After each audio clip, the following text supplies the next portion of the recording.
各位網友，你哋好！新嘅一年就快到啦，我謝松熙喺呢度同大家講下12生肖嘅運程。睇12生肖運程有兩個方法，第一個方法就係現在坊間用緊嘅。假設你係屬於鼠，每年都係睇子宮嗰個宮位嘅星；屬於牛就係睇丑宮，如此類推。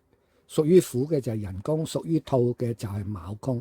第二個方法需要用你嘅出生嘅月份同埋時辰，揾出你命宮立命嗰個嘅位，然之後用你命宮嗰個位對照你出生嗰個嘅生肖，就係揾到你流年嗰個嘅宮位。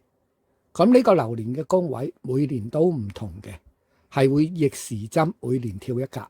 咁大家可以參考呢一個表，就會揾到你嗰個小限嘅宮位。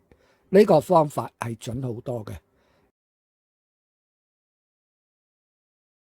我哋留意人宮嗰啲星，紅色四方框嗰度，然後就睇埋外邊3個宮位啲星係點樣。咁啊，先講空星啊，黑點嗰啲。白虎又叫做天紅，佢係代表咗陰邪、痛苦、意外、破財、不和。子背又叫做地煞，係誹謗、批評同埋俾人警告。飛廉啊就有中傷同埋損六畜，咁啊俾人誹謗啊、中傷啊，嗰啲兇險嘅性質幾多喎？咁啊然之後睇下對宮啦，就孤神，一粒孤神冇影響嘅。咁啊喪門亦冇影響，歲役即係驛馬，咁呢粒星咧就係帶動嘅性質，係會有啲嘅影響嘅。戌宮啦就有官符、華蓋，官符又叫做五鬼，佢唔好嘅嘢就係破財、訴訟、俾人拖累、怪病。華蓋又叫做黃幡，有化官非嘅作用嘅。睇下五宮啦，有陰煞，佢係代表難產、怪病、謀害，俾人哋冤枉。陽刃係被金屬所傷，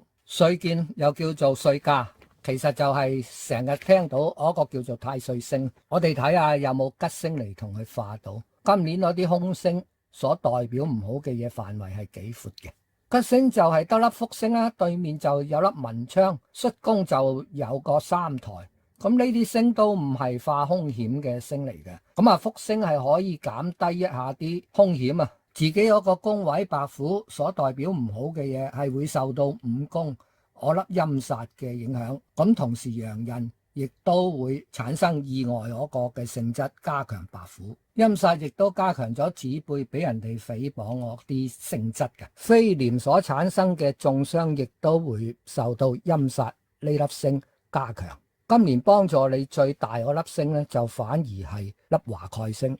嗱，你睇唔到紅點或者黑點啊，因為華蓋係可吉可凶嘅性質，咁佢幫你化官非。咁啊，華蓋加埋福星嗰個嘅力量咧，就可以將嗰啲凶星壓得住一半度啦，又唔係話完全可以同你去化解到。喺五宮將星係唔會幫到你噶，因為只係會對翻佢自己本身嗰個宮位產生作用嘅啫。咁整體嚟講，今年唔係幾好喎。而所產生嘅麻煩咧，都係以人事是非方面為主。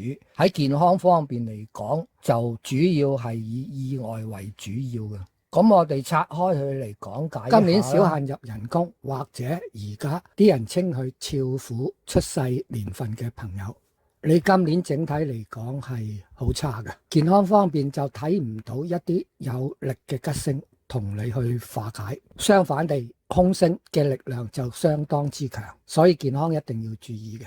財運方面就睇唔到破壞你財運嘅星，亦睇唔到一啲幫助你嘅財星，所以你嘅財運呢就係普普通通。喺事業方面係由於好多人事嘅問題，對你個事業有一定嘅阻延。喺人際方面就有問題啦，唔係咁好啦。桃花方面嚟講呢，就冇桃花，咁係好事嚟嘅。家人基本上嚟講係應該幾好嘅一年嚟嘅。好啦，拆解一下嗱，由於健康嗰方面，因為白虎呢一粒星所帶嚟嘅唔好處，再加埋外邊陰煞同埋陽刃嘅影響，凡係呢類型嘅星影響你健康同埋意外，有幾點你要注意嘅。咁啊，探病問喪就盡可能就唔好去啦，非人常到嘅地方就唔好去啦。什麼探險啊、靈探啊、靈異嘅遊戲啊，呢啲嘢千祈唔好。嗱，靜嘅地方又未必怕㗎。平時有啲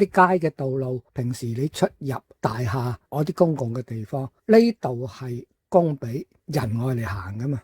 即使一個人都冇，你都唔需要驚。呢啲所謂陽道，呢啲係洋人行嘅，呢啲唔係陰間嘅道。如果你走去一啲做靈探啊，好一都冇人行嘅地方，咁呢啲係陰陽道。點解會叫陰陽道呢？而喺陽間所存在嘅陰道，人際今年亦都係你最差嘅一個環節嚟嘅。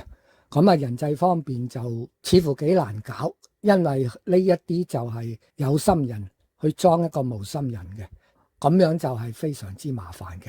唔係一啲閒言閒語啊、口舌是非啊咁樣，真係都唔知做咩嘢好。咁唯有就好似坊間嗰樣嘅提議啊，咁啊去拜太歲啦，專係幫你解決人事是非麻煩嘅，同埋健康意外呢一方面嘅嘢。如果你話係求子啊、求事業啊、求財啊，呢啲拜太歲嗰個作用就唔大嘅，因為拜神你都要懂得對症下藥嘅。因為今年你人際關係麻麻地，影響到你嘅事業，因為一粒貴人星都冇，自己嘅社會地位嘅貴星冇，外來幫你嘅貴人星亦都冇。咁唯一嘅就係話你有粒叫做福星，同埋有粒三台，同埋對面有個文昌星。咁呢個呢係可以保住你原有嘅工作嘅，即係話打工唔會俾人炒魷魚，做生意仔或者大生意都好，結業嘅危機好微。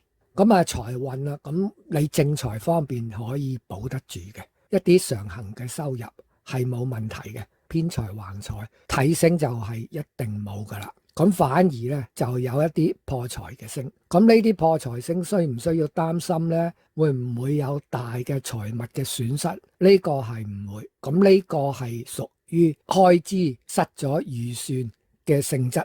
桃花方面呢，就冇桃花，正桃花冇，壞桃花冇，咁呢啲就非常之好啦。因為已婚人士有伴侶嘅朋友，感情生活係非常之和諧嘅。至於一啲單身嘅人，咁冇乜所謂啊！呢個年代嘅人唔需要有桃花星嘅，你覺得肚餓就去揾食噶啦。而家男男女女都係咁樣噶。咁啊，家人方面一開頭都講咗兩句啦。咁啊，冇咩嘢，大致睇唔到咩嘢。對面雖然有粒雙星，同埋文昌，同埋嗰個驛馬，咁你有機會去奔喪咁解啫。